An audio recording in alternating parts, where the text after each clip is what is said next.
മുഅ്മിനെ അല്ലാഹുവിനെ ഓർത്ത് മനസ്സിലാക്കണം.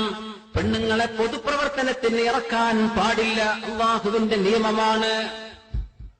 തന്റെ ഭാര്യയെ നീ മെമ്പറാക്കേണ്ട ഹറാമാണ്. അല്ലാഹുവിന്റെ മുമ്പിൽ ഹറാമാണത്. ഹറാമാണ്.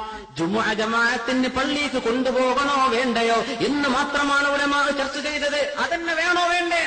എന്നിട്ട് പിന്നെ നമ്മൾ ഇവരെ പുറത്തിറക്കണ്ട, അവർക്ക് വിങ്ങുകൾ ഉണ്ടാക്കണ്ട.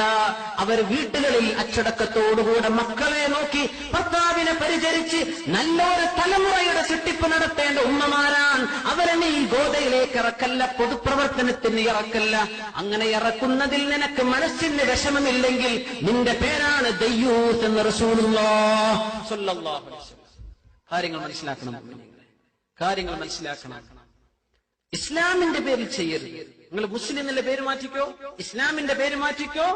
ഇവിടെ മുസ്ലിങ്ങൾക്ക് എന്തെല്ലാം പരിപാടികളാണ്, നടന്നോട്ടെ, ഒരു കുഴപ്പമില്ല. നമ്മൾ എല്ലാറ്റിനും ചെവി കൊടുക്കരുത്. ഹക്കും ബാത്തിലും മനസ്സിലാക്കണം. ദയ്യൂസ് മുഖമക്കന ധരിച്ച് കയ്യും മുഖവും മുറത്ത് കാണിച്ച് ആണിനെ പോലെ റോഡിലൂടെ നടക്കാൻ പറ്റുമെന്ന് ആരാണ് ഇവിടെ നിയമം കൊണ്ടുവന്നത്? എന്ന അല്ലാഹുവിന്റെ വചനത്തിന് ആരാണ് ദുർവ്യാഖ്യാനം ചെയ്തത്? അങ്ങനെയുണ്ടോ? പെണ്ണിന് കയ്യും വീശി റോഡിലൂടെ നടക്കാമെന്ന്, അന്യരുടെ കൂടെ മിങ്കിളാകാമെന്ന്? അവൾക്ക് പഞ്ചായത്ത് പ്രസിഡന്റ് ആകാൻ പറ്റില്ല മുഅ്മിനെ, അവളെ മത്സരിപ്പിക്കാൻ പറ്റില്ല മുഅ്മിനെ. ഇത് എന്റെ മുഅ്മിനീങ്ങളോട് ഞാൻ പറഞ്ഞില്ലെങ്കിൽ അല്ലാഹു എന്നോട് ചോദിക്കും, ഇങ്ങനെ ഒരു സ്റ്റേജിലെത്തിയിട്ട് എന്തുകൊണ്ട്